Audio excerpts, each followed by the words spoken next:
Hello everyone. आज का जो टॉपिक है काफ़ी इंटरेस्टिंग है। रिसेंटली अनाउंसमेंट हुआ है कि सीजीपीएससी की इंटरव्यू मार्क्स कम हो सकते हैं। जैसे कि आप इस पैनल में देख रहे हैं, जो पहले वाले महाशय हैं उनको लगता है कि इस कैंडिडेट को 90 मिलना चाहिए। जो दूसरे वाली जो महिला है, लेफ्ट से देखेंगे तो बहुत ज़्यादा इंप्रेस लग रही है कैंडिडेट से, तो उसको 145 नंबर दे देंगे, 150 में बोल रही हैं।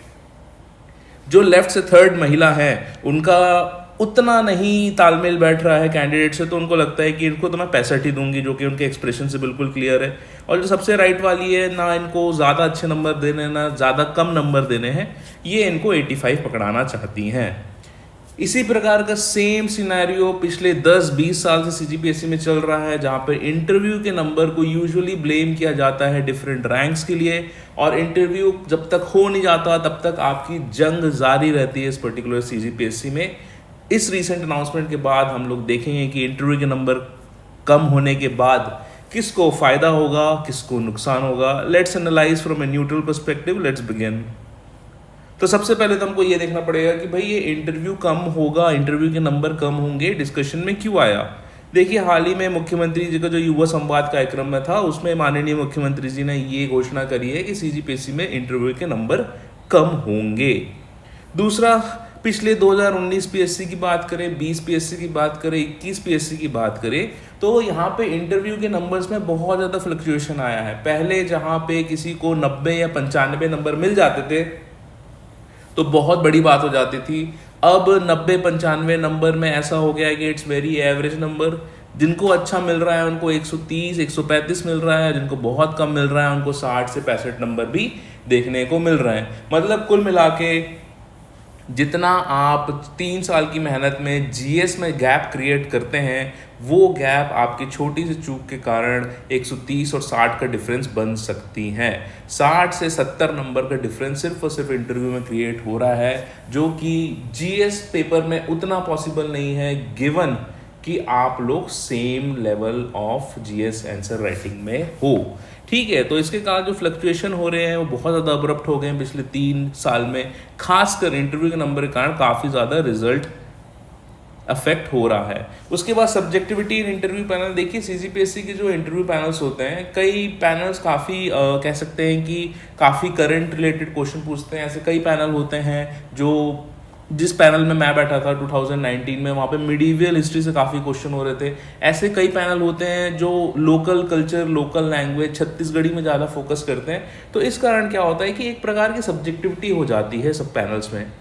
आपके हिसाब से अगर पैनल जम गया तो बढ़िया है, आपके नंबर उछल गए। अगर मान लीजिए कि आपको छत्तीसगढ़ी नहीं आती है और सामने वाला इंटरव्यूअर आपको छत्तीसगढ़ी में क्वेश्चन पूछ रहा है, तो कहीं ना कहीं अगर आप उसका हिंदी में रिप्लाई करेंगे या फिर अच्छी छत्तीसगढ़ी नहीं बोल पाएंगे तो उसका असर आपके मार्क्स में पड़ता है। ऐसा देखा गया है यूजुअल ट्रेंड से। उसके बाद लक फैक्टर वही बात हो गई कि आपको अपने पसंद का इंटरव्यू पैनल मिल गया तो बढ़िया है। आपको छत्तीसगढ़ी भी आती है, आपको करंट अफेयर में भी आता है, लेकिन आपका मिडीवियल हिस्ट्री वीक है। 2019 में ऐसा एक पैनल था जहाँ पे एक मैडम थी जो चेयरमैन, जो हेड कर रही थी उस पर्टिकुलर पैनल को, वो सिर्फ और सिर्फ मिडीवियल इंडियन हिस्ट्री से क्वेश्चन पूछती थी।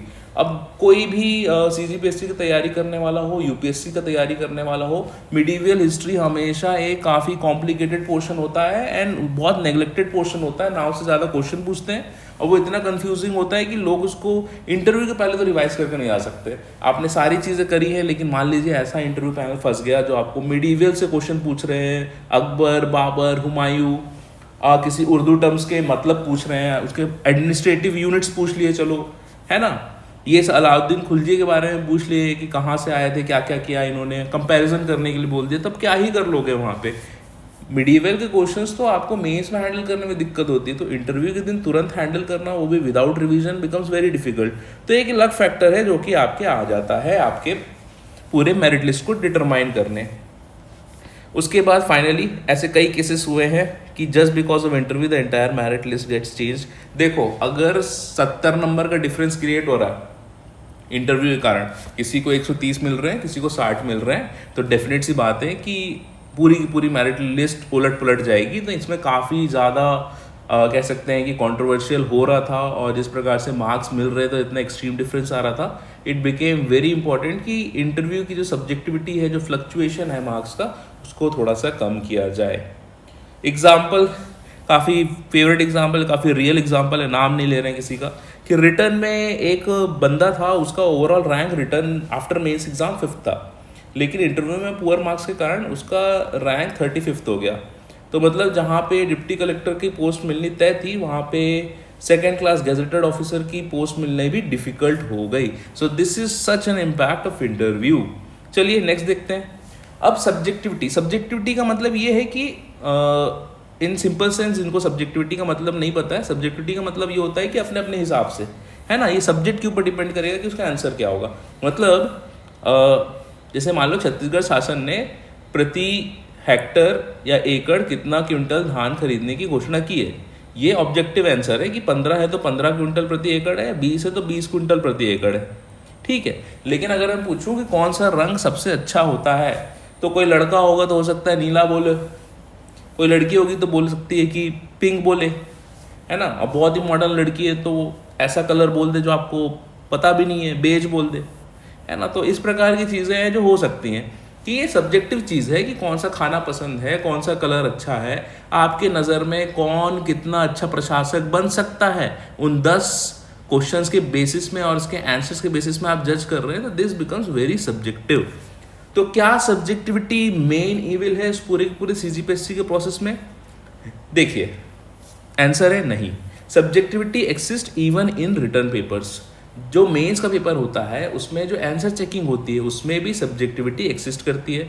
फॉर एग्जांपल, नाम नहीं लेंगे, ऐसे टॉपर हैं, बहुत टॉप सिंगल डिजिट रैंक की बता रहा हूँ ना, सिंगल डिजिट रैंक में एक ऐसे टॉपर है जिनको एसए में सिर्फ और सिर्फ 95 मार्क्स मिले हैं, और सेम लिस्ट में सिंगल डिजिट रैंक में एक और टॉपर है जिनको 148 मार्क्स मिले, ठीक है। और रैंक देखेंगे ओवरऑल तो ये 95 मार्क्स वाले की बहुत ज़्यादा अच्छी है कंपेयर टू 148 मार्क्स वाले की, ठीक है। तो ये एक सब्जेक्टिविटी ये हो गई कि भैया ऐसा तो नहीं है कि बहुत ही घटिया ऐसे लिखा होगा कि 95 मिल जाए, और बहुत ऐसा भी नहीं है कि बहुत अच्छा ऐसे लिखा होगा तो 148 मिल गया होगा, थोड़ा सा ही ऊपर नीचे हुआ होगा। लेकिन अब ऐसा फ्लेवर बैठ गया कि इस पर्टिकुलर आदमी को हमने बोला कि बहुत पसंद आ गया तो उसने 148 दे दिया, और उसको उतना पसंद नहीं आया तो हो सकता है उसने 95 दे दिया, ठीक है। जीएस में भी सेम स्टाइल है।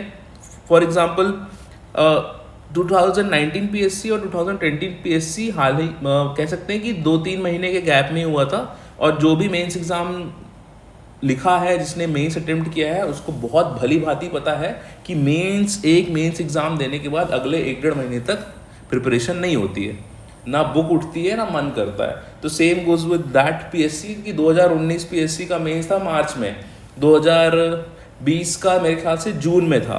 तो इन कह सकते हैं कि 3 महीने के गैप में तो 1.5 महीने कई लोगों ने पढ़ा ही नहीं है, जो तो दोनों के दोनों एग्जाम दिए हैं। तो ऐसे केस में 2019 और 20 के बीच में बहुत ज़्यादा वास्ट इंप्रूवमेंट लाना अपने मेंस आंसर राइटिंग में बिकम्स प्रैक्टिकली इम्पॉसिबल। लेकिन 2019 में जिनका रैंक 100 से भी ज़्यादा है, 100-110 पार है, वो 2020 में टॉप 10 में आ जाते हैं। और 2019 में जिनका रैंक टॉप 20 टॉप 15 में है, उनका रैंक अगर आप कैलकुलेट करेंगे तो 50, 70, 80 चले जाता है। तो बताओ, सेम कंटेंट है, सेम आंसर राइटिंग है, उसमें भी इतना ज़्यादा भिन्नता आ रही है। क्या इसमें इंटरव्यू का पार्ट है? नहीं। इवन मेंस आंसर राइटिंग के चेकिंग में आप सेम क्वेश्चन सेम आंसर्स एक ग्रुप ऑफ फैकल्टी से चेक करवाओगे, और सेम क्वेश्चन सेम आंसर दूसरे ग्रुप ऑफ फैकल्टी से चेक करवाओगे, there will be differences and sometimes huge differences.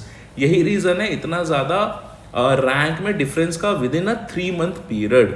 तो दोस्तों, you have to realise, yes, some subjectivity will decrease as in mains question is same for everyone, while in interview question are unique and response is subjective। बोले तो mains में क्या होता है कि at least चलो पेपर कठिन आया तो सबके लिए कठिन आएगा, पेपर इजी आया तो सबके लिए इजी आएगा। लेकिन इंटरव्यू में क्या हो जाता है दोस्तों, इंटरव्यू में होता है भैया तुमसे मिडीवल हिस्ट्री पूछ ली तो सन रह गए तुम, किसी से उसके गांव के बारे में पूछ लिया क्योंकि जो इंटरव्यूअर था किसी ज़माने में उस तहसील में था, या फिर उस तहसील में या जनपद सीओ का काम किया था, या फिर उस एसडीएम रहा है उस पर्टिकुलर एरिया का, और जिस गांव के बारे में आपसे पूछा जा रहा है उस गांव में वो वर्क कर चुका है और आप जिंदगी भर उसी गांव में बिताए हो। कोई कॉमन बॉन्ड निकल गया, ये तालाब कहाँ है, वो तालाब कहाँ है, ये पूछ लिया उसने, आपने सब बता दिया, तो उसको लगा कि हाँ लड़का जानता है अपने गाँव देहात के बारे में, तो वहाँ पे रंग जम गया आपका और बहुत अच्छे आपके मार्क्स आ गए। देखो, no one can guess what marks they will be getting, ठीक है। अगर अभी मैं बैठा हूँ, हो सकता है कि भाई जितने मार्क्स आए थे उससे कम भी आ जाते, मेरे को कोई दिक्कत नहीं होती है ना। और जितने लोग का नंबर उतना एक्सपेक्टेशन से नहीं आया, उनको आज भी यही लगता है यार कि ये वाले पेपर में हमको ज़्यादा मार्क्स मिलने थे, है ना। ना आप मेंस कंट्रोल कर सकते हो, ना आप इंटरव्यू का एवेल्यूशन कंट्रोल कर सकते हो। मेंस में आप आंसर लिख दिया अपने हिसाब से, किसके पास चेक हो रहा है कोई भरोसा नहीं है। मेंस इंटरव्यू में आपने आंसर दे दिया पैनलिस्ट को, उन्होंने कैसे परसीव किया उसका कोई भरोसा नहीं है। तो you can not control both of these things, ठीक है। Even if the interview marks are reduced, मान लो कल की डेट में इंटरव्यू हटा देते हैं, चलो 0 कर दिए, डायरेक्ट रिटर्न के बेसिस में मेरिट लिस्ट बनेगी, ऐसा करके बुनियादी हो जाता है, ठीक है। Still people will demand and debate over paper 1 के मार्क्स में, भैया इसको 170 कैसे मिल गया, मेरे को तो 135 मिला। पेपर 2 एसए के मार्क्स में बताया 95 एंड 148। पेपर 7 के मार्क्स में, यार पेपर 7 में तो उसको 116 मिला, यहाँ पे लोगों का 90 नहीं पहुँच रहा है, इसमें डिबेट हो जाएगा। पेपर 4 मैथ्स में बवाल होगा कि भाई मैथ्स हटाओ, आपको मैथमेटिशियन थोड़ी ना चाहिए, एस्ट्रोनॉमर थोड़ी ना चाहिए, एस्ट्रोलॉजी थोड़ी ना करवानी है, रिसर्च थोड़ी ना करवानी है। तो हमेशा ये डिबेट बना रहेगा। ये सरकारी नौकरी ऐसा नशा है मिडिल क्लास का कि यहाँ पे किसी ना किसी तरीके से लोग आपत्ति करेंगे ही। अगर आप बोलोगे ना कल परसों कि भाई चिट उछाल के हम लोग इस बार टॉपर सिलेक्ट करेंगे, उसमें भी लोग आपत्ति कर देंगे, नहीं नहीं नहीं, चिट कैसे उछाल रहे हो, हमको क्या पता कि सारे के हजार चिट में एक ही का नाम लिखा है कि 1000 लोगों का नाम लिखा है। अगर आप बोलोगे कि भैया सिक्का उछालते हैं, तो लोग बोलेंगे भाई सिक्का क्यों उछाल रहे हो, सिक्का तो हो सकता है कि आपने अपने हिसाब से मैनिपुलेट करके रखा होगा सिक्का को कि हर बार टेल्स दिखाएगा, लो राष्ट्रीय का पैकेट उछालते हैं, हिंदी आएगा कि इंग्लिश देखते हैं, है ना। तो लोग नाना प्रकार की चीज़ें करेंगे, I am just kidding, not serious, है ना। तो लोग नाना प्रकार की चीज़ें करते हैं। सरकारी नौकरी इतनी डिज़ायरेबल है खासकर मिडिल क्लास के लिए कि they will find every reason to do it and they will find every reason to favor the results in favor of them, है ना। सरकारी नौकरी पाने के लिए आदमी का ऐसा फंडा है कि तुमको मिल गई तो पूरा प्रोसेस ट्रांसपेरेंट है, तुमको नहीं मिली तो पूरा प्रोसेस भ्रष्ट है। यही दो एक्सट्रीम्स होते हैं, इसके बीच में कोई नहीं होता है। मनचाहा रिजल्ट आ गया, everything is okay, everything is fine. मनचाहा रिजल्ट नहीं आया तो सिस्टम बेकार है, इसमें ये संशोधन कर दो, इसमें ये संशोधन कर दो। मैं गाना बहुत अच्छा गाता हूँ, गाने का 500 नंबर रख दो, है ना। मैं क्रिकेट बहुत अच्छा खेलता हूँ, क्रिकेट स्पोर्ट्स एक्टिविटी के भी नंबर होने चाहिए सीजीपीएससी में। इस प्रकार से डिमांड आने लगेगी। तो दोस्तों, all in all the one thing that I want to tell you is कि सब्जेक्टिविटी विल नेवर एंड। ऐसा कोई भी कंडीशन नहीं हो सकता जो आपके लिए कंप्लीटली डिसएडवांटेजियस हो और कंप्लीटली एडवांटेजियस हो, ठीक है। ये पूरा का पूरा सिस्टम एक सम एवरेज पे बनता है, एक एवरेज पे ऐसा बनाया जाता है, ना किसी को बहुत ज़्यादा फायदा हो ना किसी को बहुत ज़्यादा नुकसान हो। साइंस वाले बच्चे के लिए हिस्ट्री वाला पोर्शन डाल दिया, हिस्ट्री वाले बच्चे के लिए मैथ्स वाला पोर्शन डाल दिया, कॉमर्स वाले बच्चे के लिए लैंग्वेज वाला पोर्शन डाल दिया, और जिसको सब कुछ बन रहा है उसके लिए पेपर 7 डाल दिया कि भाई तुमको तो बनेगा ही नहीं। तो ये एक पूरा सिस्टम होता है दोस्तों। तो जितने भी चेंजेस हो रहे हैं, in my opinion nothing is going to be changed. Subjectivity ऐसी रहेगी, कभी लोगों के इंटरव्यू में नंबर बढ़ जाएंगे, इंटरव्यू में नंबर कम हो जाएंगे, कभी पेपर 2 में बढ़ जाएंगे, पेपर 2 में कम हो जाएंगे, कभी पेपर 1 में बढ़ जाएंगे, पेपर 1 में कम हो जाएंगे। ये स्टोरी जब तक ये ब्रह्मांड रहेगा तब तक सरकारी नौकरी में ये स्टोरी कॉमन रहेगी। Last advice, the only way to beat luck is hard work. मेहनत करो, बाकी के प्रपंच में मत पड़ो, है ना। जितना ज़्यादा मेहनत करोगे उतना ज़्यादा आपकी किस्मत आपकी साथ देगी। इस प्रकार के 4-5 लोग तो हमेशा रहेंगे आपके लाइफ में, जो आपको एवरेज जज करेंगे, लेफ्ट और राइट के महानुभाव जैसे, और ऐसे लोग भी रहेंगे जो आपकी बहुत तारीफ करेंगे 145 नंबर वाली आंटी को देख के, और ऐसे लोग रहेंगे जो कतई नफरत करेंगे आपसे।